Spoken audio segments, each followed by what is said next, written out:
Hello, I'm Paul Beckwith. I just came across a paper just in the last few hours, and the premise is that there's been a global poleward shift of atmospheric rivers, both in the northern hemisphere and the southern hemisphere, a movement of quite significant movement over the last 40 years of something like between something like 6 degrees of latitude to 10 degrees of latitude poleward. So in the northern hemisphere, we're getting far fewer atmospheric rivers about 30 degrees north, and we're getting far more larger numbers of atmospheric rivers approaching 50 degrees north. And in the southern hemisphere, the same sort of thing is happening, a poleward shift. So why is this happening? I think the jury's still out on that. There are some proposals in this new paper that's just come out. And anyway, I think the whole thing is well worth discussing. Just to remind you, the huge warming in the Arctic is the so-called Arctic temperature amplification, means that the temperature gradient between the Arctic and the equator decreases. So this causes the jet streams to slow down and become much wavier in the north-south direction. And as a result, we get a great increase in extreme weather events around the planet. Increases in frequencies, severities, durations of extreme weather events. Also, we get extreme weather events happening where they didn't before. So now with the focus on these atmospheric rivers, which are huge, essentially rivers, think of them as rivers in the atmosphere, carrying tremendous amounts of moisture poleward normally, but also from the west to the east. And, one example is the Pineapple Express, which comes so-called because it originates near Hawaii and comes through to the U.S., crosses the west coast of the U.S. Now, the reason why a shift like this of 6 to 10 degrees, very significant shift in latitude of these atmospheric rivers, is regions that they used to hit before will therefore get much less rainfall, much less rainfall. They can be hotter and in drought. Regions that never had these atmospheric rivers before can get these torrential rains leading to floods from these atmospheric rivers, and also, so it really affects agriculture. It really affects everything on the planet. So this is a very, very significant paper.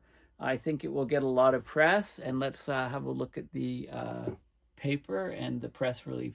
Oh, by the way, I don't normally wear hats. I was at a bookstore recently, and lots of interesting, book-themed hats. Open book, I think, applies to me and my videos because, I'm really an open book in trying to convey to you all of the information that I know about climate change on this channel.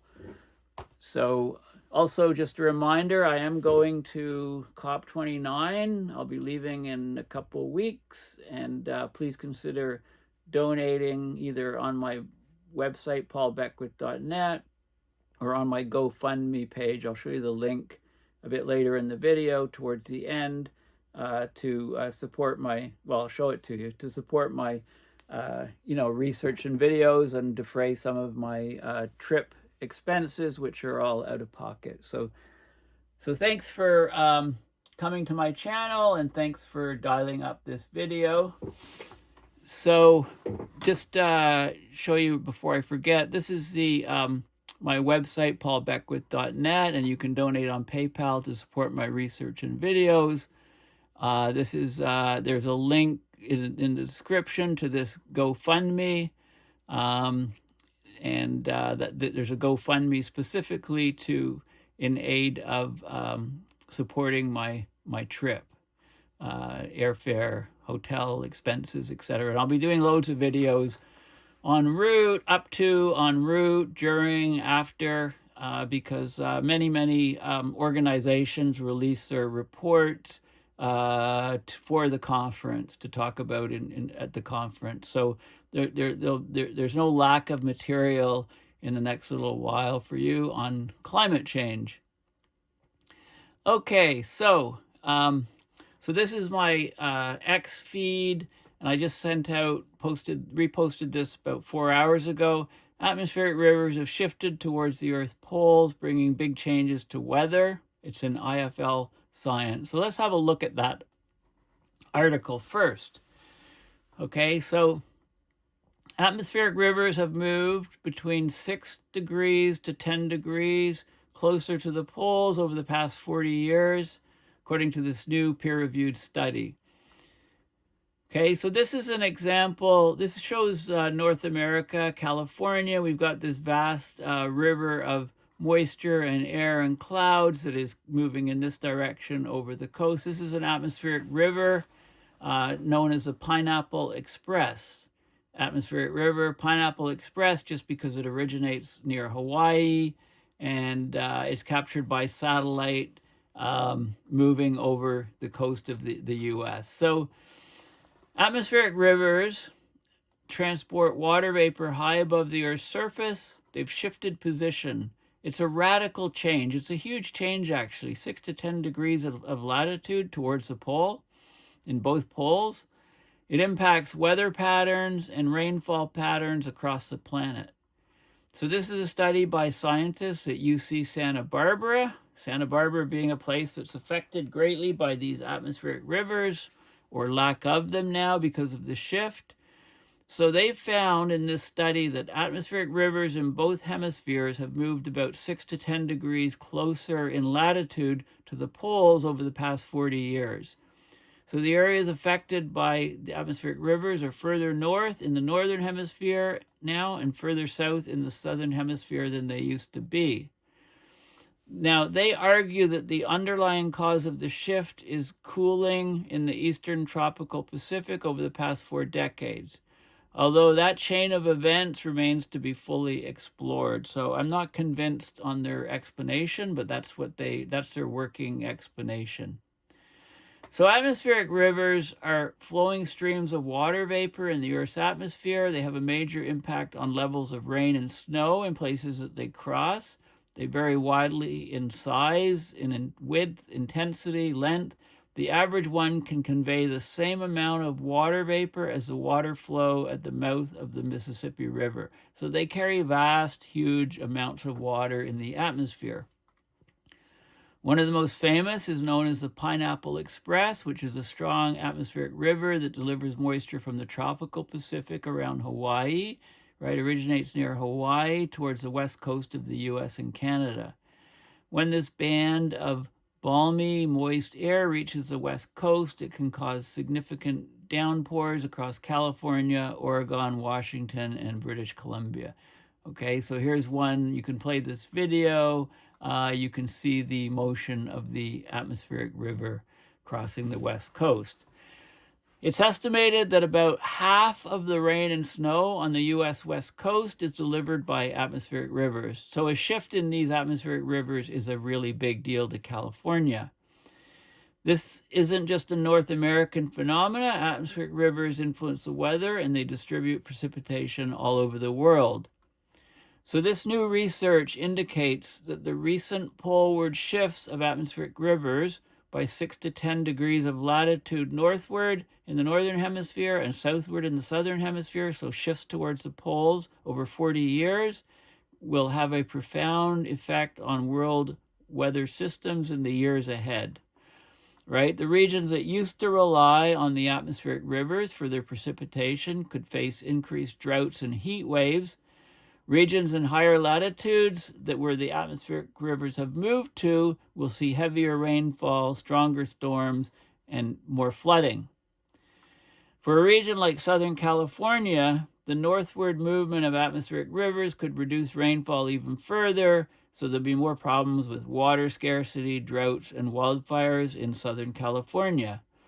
Meanwhile, regions like the Pacific Northwest might see even wetter weather, unleashing issues like flooding. But there's still many unknowns about the wider knock-on effects of the atmospheric rivers moving polewards. And for example, it brings different changes and consequences. Some were unforeseen to the world's oceans.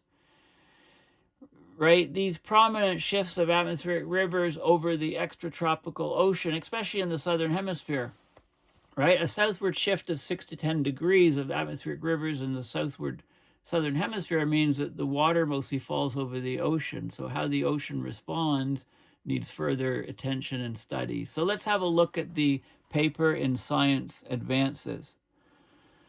Okay, so here's the paper, A Global Poleward Shift of Atmospheric Rivers. It was just published, peer-reviewed paper. Atmospheric rivers are key agents in distributing extratropical, so beyond the tropics, higher latitudes than the tropics, precipitation, and also for transporting moisture poleward, right? Because these, they don't just move from west to east, they tend to move from southwest to northeast, so they bring a lot of water up towards the pole in both the northern hemisphere and the southern hemisphere. Climate models forced by historical anthropogenic forcing suggest an increase in atmospheric river activity in the extratropics over the past 4 decades. Reanalysis, so climate data, it shows a 6 to 10 degree latitude poleward shift of ARs during the boreal winter in both hemispheres. That features a rise of atmospheric river events around 50 degrees north and 50 degrees south, and a decrease in atmospheric river events at about 30 degrees north and 30 degrees south, with 40 north and 40 south being in the middle and getting a mix of the two.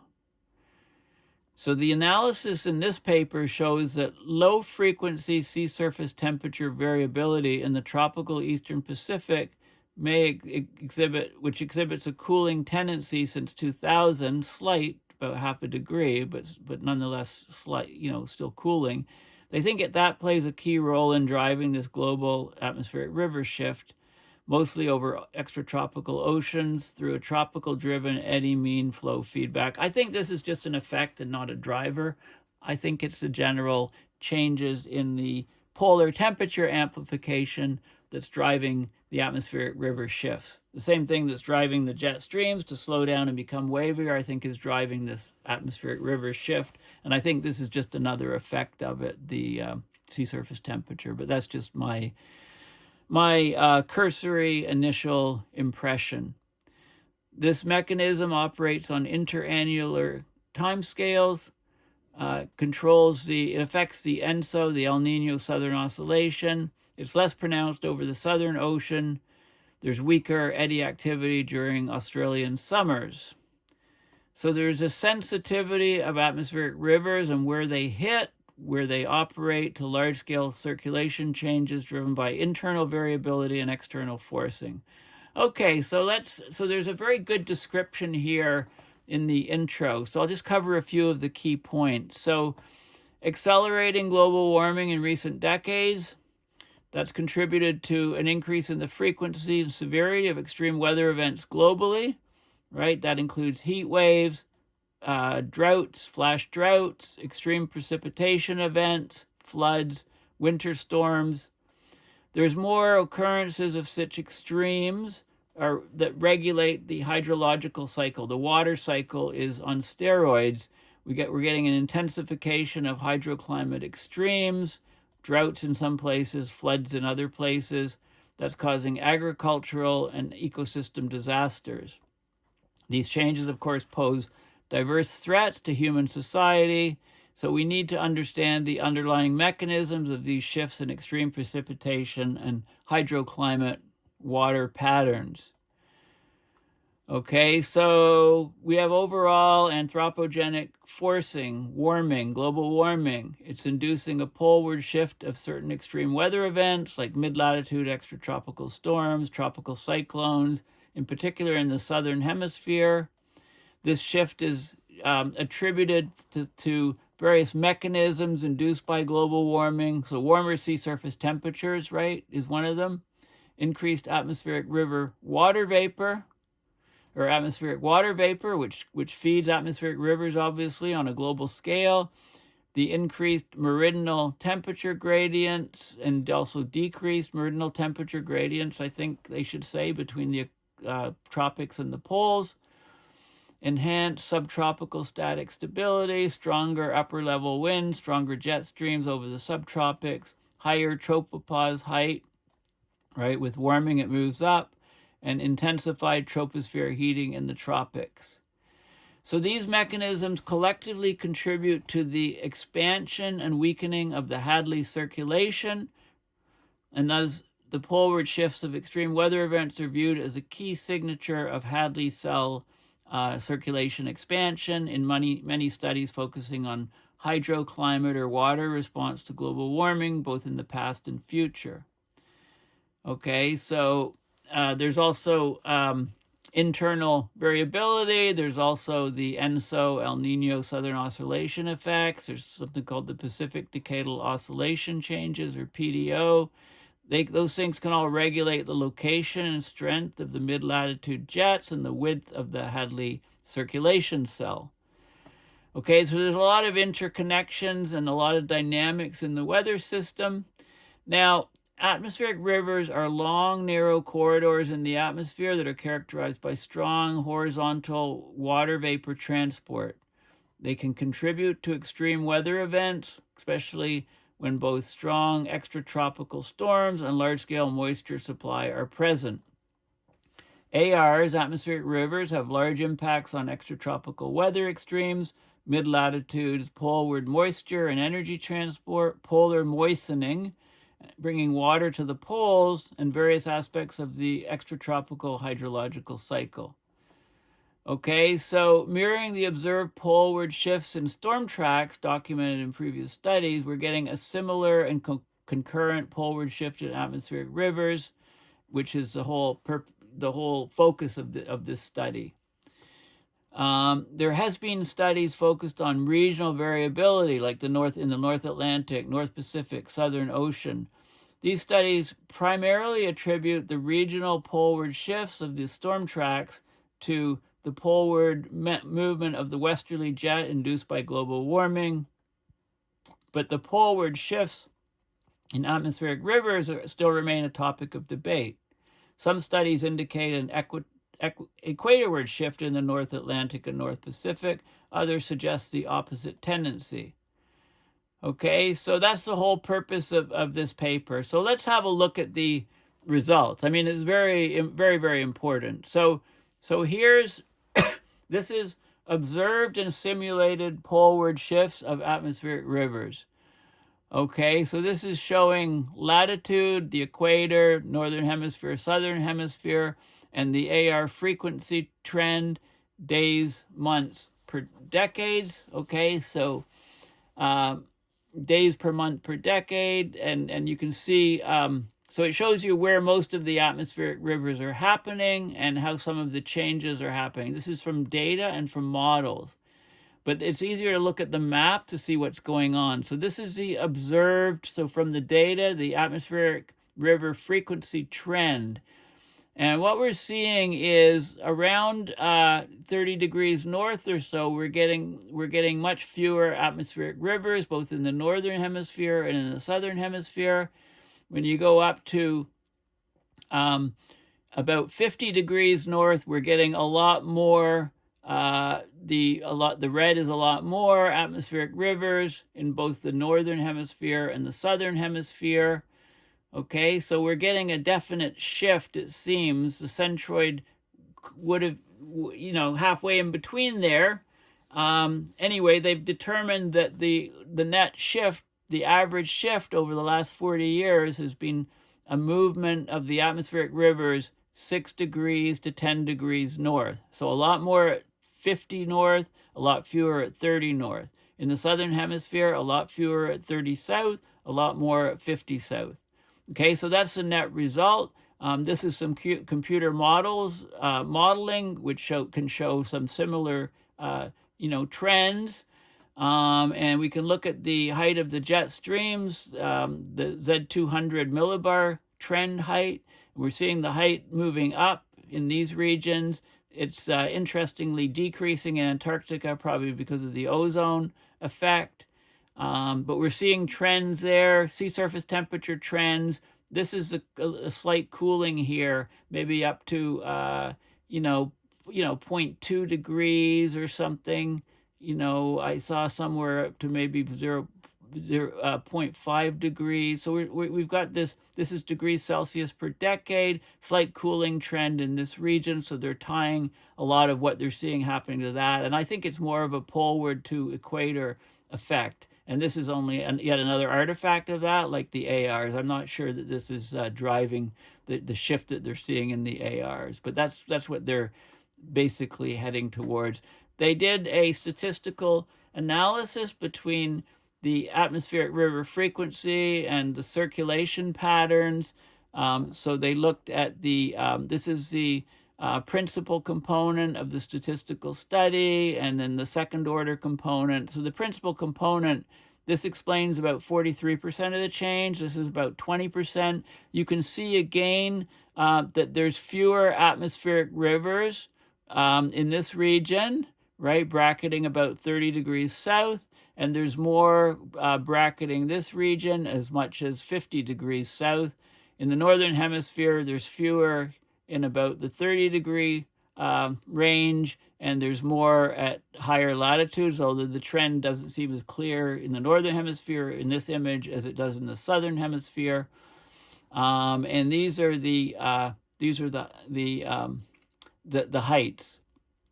The heights in the atmosphere, 200 millibar pressure, decrease here, increase here, increase here, right? So you can see kind of the trends there. There's lots of other images trying to see how things have changed, like momentum in the air, different fluxes, eddy fluxes, so little eddy disturbances, and what the general trends are, and so to try to explain the results. But I'm not going to dwell on that too much. I do want to show you, this is one of their models where we've got the equator here, got the North Pole here, South Pole here. So this is on its side, if you like.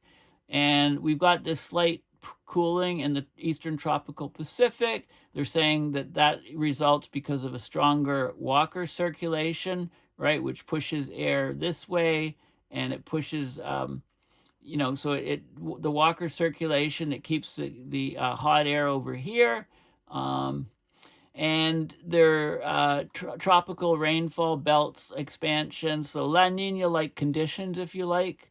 So you get high pressure here, poleward, and also in both in the northern hemisphere and the southern hemisphere, these anticyclonic regions. So you don't get the storms right in these regions. So it causes, instead of the ARs hitting in this region, the ARs they move poleward. So you get more of the atmospheric rivers and heavy rainfall events poleward at more like 50 degrees south and 50 degrees north rather than they have been now. So you get a shift of 6 to 10 degrees in the northern hemisphere and southern hemisphere over the last 40 years. So they're trying to come up with a mechanism, and this is what they did. They contributed it to the eastern tropical Pacific, sea surface temperature cooling, slight cooling.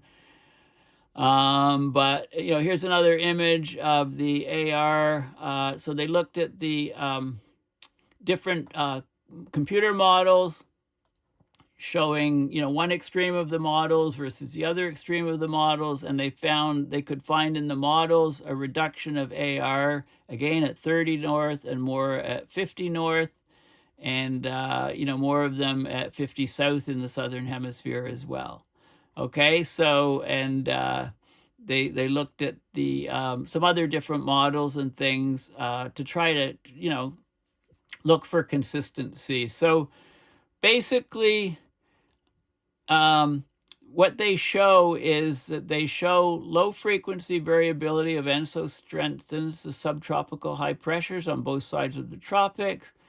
That causes an impact on intensification of boreal winter atmospheric river frequency in the mid-latitudes at along 50 degrees to 60 degrees north. More atmospheric rivers, also more 50 degrees to 60 degrees south, and a diminishing of the atmospheric river frequency around 30 degrees north and 30 degrees south. Okay, and they look at the tropical eddy mean flow feedback. They think that's an important mechanism to that's resulting in this shift, or very closely tied to this shift in atmospheric rivers. Okay, but there's other things. They talk about other possibilities and other ideas, like the importance of aerosol forcing and how that's changing, perhaps. So the jury's out. I mean, they basically they say that these findings have important and broader implications beyond the climate research community. The global shifts of ARs may alter established precipitation patterns. Think how we grow food and where we grow food on the planet, affecting regional water resources, how we access our fresh water, by potentially reducing water availability in areas that historically rely on atmospheric river-driven precipitation. So regions like 30 degrees north, 30 degrees south. While increasing flood risks in newly affected regions, think 50 degrees north, 50 degrees south. The increase in AR frequency in higher latitudes could lead to more frequent and intense extreme weather events like severe storms, heavy rainfall, posing challenges to climate prediction efforts in these areas. Regions experiencing fewer ARs might face prolonged heat waves or droughts, worsening water shortages and climate stress for local ecosystems.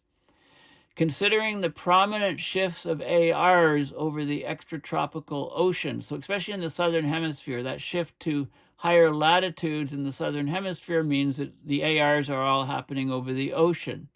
Okay, so it's going to change the freshness of the ocean, the salinity, perhaps ocean currents, et cetera, et cetera. Okay, so there's a lot of different factors that come into play. I think this is a very important paper. I think this is a very, very important paper, and it's only one peer-reviewed paper, right? Lots of other people. Hopefully this paper triggers a lot of other people to start looking seriously at atmospheric river shifts and tying it to jet stream shifts and overall jet stream slowing and increased waviness of jet streams, et cetera, et cetera. Okay, so this is the key sort of map showing the shift of these atmospheric rivers, and the implications and effects are huge. And this is observations, right? They say that we've had the 6 to 10 degree poleward shift of ARs during boreal winter in both the northern hemisphere and southern hemisphere. So there's a rise of ARs along the 50 north and 50 south region, and a decrease at the 30 degrees north and 30 south region.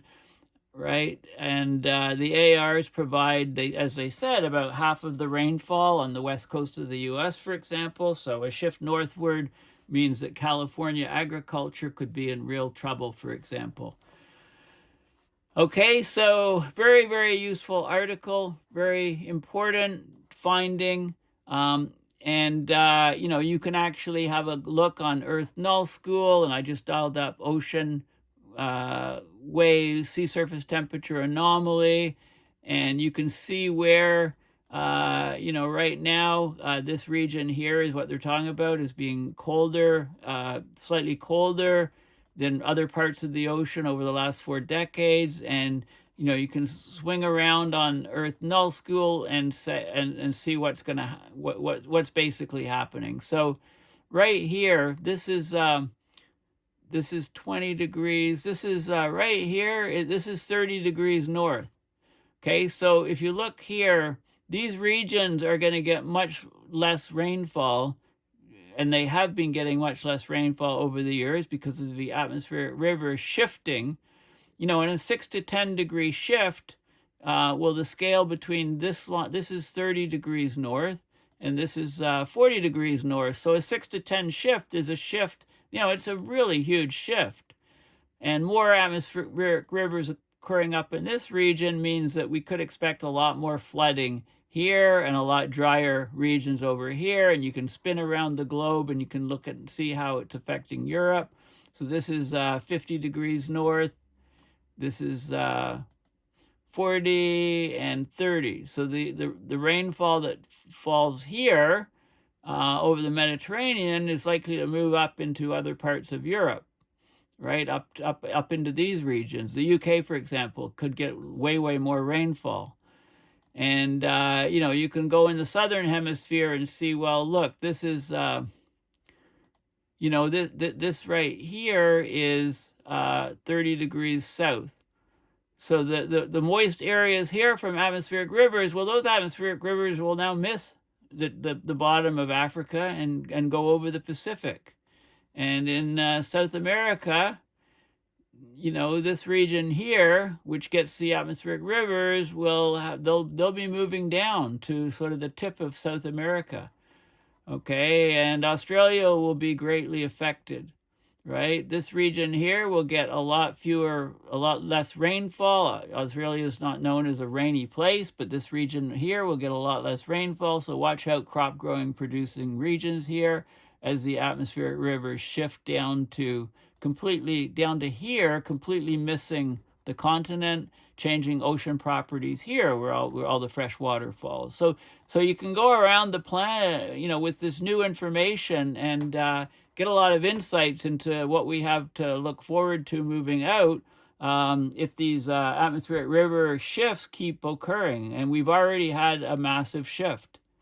Okay, so this is very, very important new information, and I'm sure there'll be a flurry of new papers on this sort of thing. Okay, well, thank you for listening. I think this is a very important paper. Please consider donating to PayPal to support my research and videos, and also please consider going to my GoFundMe, links in the description, to donate to offset my costs, most of my costs, hopefully, for my trip in a couple of weeks to Baku, Azerbaijan, to the climate change conference. Okay, so thank you for listening. It was a real tough decision to actually decide to go to Baku because there's a lot of emissions in flying, but I think the pros in my case exceed the cons, and this will be my new. Maybe I'll bring that cap with me. I'm basically an open book. What I learn about climate change, I want to convey to you. No wrapping paper, no bells and whistles, just tell you as I see it. So thanks for listening, and bye for now.